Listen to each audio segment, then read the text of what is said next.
We are only a few weeks away from the biggest VR gaming event of the year, and there are several reasons why this one could be the best one yet. One being San Andreas VR, and I'll explain why in a second.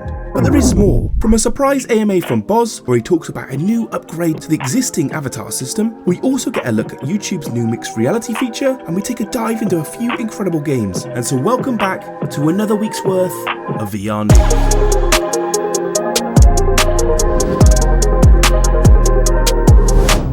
The YouTube app has recently updated. While there are no mentions of this feature, mixed reality mode has been enabled through what seems like an under the radar patch. That in combination with the 8K update gives you the clearest mixed reality screen you can have on Quest 3.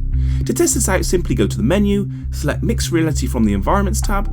If you don't see mixed reality mode, delete and reinstall the app and restart your headset, and hopefully you can see the new option. I highly recommend trying this out as it does represent the future of, say, TVs with a screen that's easily comparable to physical TVs today. I think another update that gives ambient lighting like the spatial TV app I showed a few weeks ago would be a great addition, but we will see. Another app that's being updated next month is Bonelab. Finally, it seems like patch 4 is incoming with hopefully the first release of Maro's software developer kit. On X the other day, Brandon posted these.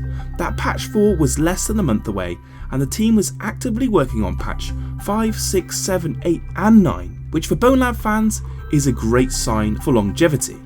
Mod.io will also be natively integrated, so hopefully we can actually see the start of the Bonelab we got promised all those years ago. But I have a feeling we could hear slightly more about Bonelab at or around the upcoming metagame showcase. With games like Batman, Alien, Metro all announced from the Quest recently, you'd expect this one to be huge, and or at least have some announcements on par or better, considering the dates are so close. And I'll give a guess to 3 of the games that we could potentially hear from. First is Attack on Titan VR. Due later this year, we haven't actually seen any gameplay from this game yet, and so we finally might get a look at what kind of gameplay mechanics to expect. All we know so far is we're getting a co-op action game utilising anti-motion sickness technology, whatever that can mean. Another is San Andreas VR. Now, I've spoke about this a few times, and the game is still actively developing. Keeping an eye on the LinkedIn, there have been several job postings over the last few years about developing a AAA VR game with experience in mobile hardware. The team behind VR ports like LA Noire VR are the team behind this game, and according to the first sources, the game has been in active development for over 4 years, and so we are way overdue an announcement.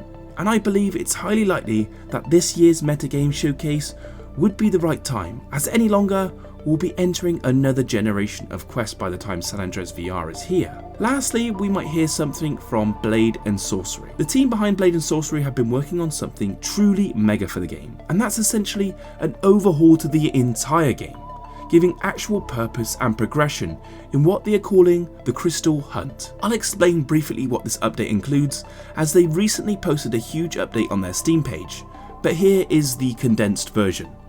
In the 1.0 Crystal Hunt update, the game is set in the fictional world of Eridan, where players engage in a quest to uncover and explore newly revealed Dalgarian ruins. Players will interact with different factions, each controlling various outposts that provide clues, challenges, influencing the gameplay through scaled difficulty and rewards.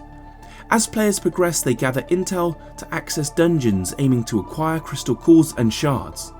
These items are essential for unlocking new abilities and advancing through the game. Players can customize their characters extensively, choosing from different magical abilities or opting for more hardcore settings like permadeath. The team is currently focused on polishing the game and fixing bugs to enhance user experience. Although this update marks the end of major content additions in early access, ongoing updates will continue to address bugs and improve gameplay post-release. Now, reading this has me incredibly excited for this update. Blade and Sorcery has always been one of my favourite combat games, and it's just missing elements that gives the game purpose. Another potential announcement we could see is the MetaQuest Lite. With all these incredible games coming, releasing a Quest Lite with the equivalent performance specs of the Quest 3 at a price of $199 would surely drive the market insane. At more than half the price of the Quest 3, this could be the perfect time to announce their new headset. And according to the leaks, it is due an announcement around this time, so hopefully we get to hear some news in the coming weeks. But moving on to another Boz AMA, While he did talk about a few interesting things like future support of the Quest 2, there is something he briefly touched on and something I think the Quest ecosystem is desperate for, and that's new avatars. I'll play the clip now. Yeah, we have a ton of exciting work happening on avatars. I can't share any of the details yet, but yes, like really exciting stuff is going on with them.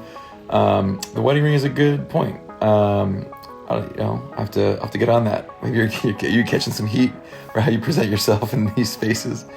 Yeah, it's a good one. I hadn't thought about that, but I think in general, there's a lot to look forward to on avatars. I wish I could share more, but it's not ready yet. I think we can all agree that the avatar system is well overdue an upgrade, and we've had 2 teasers to what exactly this could look like. A few years ago, Zuck posted this, a look of the future of what personal avatars could look like, and what looks like to be an upgrade to the way Horizon Worlds looks with more detail and textures added. Also, in one of Zuck's Meta Connect events, multiple avatars were shown in the showcase of the future of VR, with holograms and avatars that had form factors other than human. VR chat and Ready Player One avatar systems will be needed, and I do believe that is actually the end goal. The only limit might actually be processing power. And speaking of that, the Quest 1 is losing support for Beat Saber, and this is most likely due to that limitation. But for those who own a Quest 2, like mentioned a minute ago, Boz did actually speak about this. Well, MetaQuest 2 is still for sale, so we're in good shape. Look, I think it's pretty standard in consumer electronics, from like the date of the last device sold, there's, a period of years that follow that it's still supported, and then we still do our best effort to make sure it works for longer, but yeah, if you want to make sure that the majority of your effort's going towards the majority of people using the platform, that's going to tend to be on the slightly more modern platforms. So I don't have the exact numbers because Quest 2 is still for sale, but it's, following the sale, there's a period during which it continues to get support. We want people who bought it the last day to have a full life with it. I think due to the recent discount, the Quest 2 definitely has at least 2 years of support left. And really, it's up to the devs to decide how long they support the Quest 2 for. What I do know is expect the Quest 3 to be supported for significantly longer, as this was the goal for Meta in terms of price and performance, and with the Quest Lite on the way, with equivalent performance specs, I think this still gives us 4 more years of the Quest 3 in the spotlight. Last 2 things I want to show you is a game I've been playing, Project Demigod.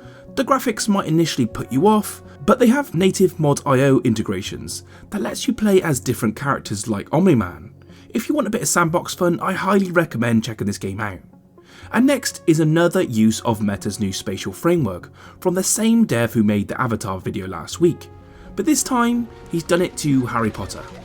I hope you enjoyed today's video, like and subscribe if you did, and as always I'll catch you on the next one.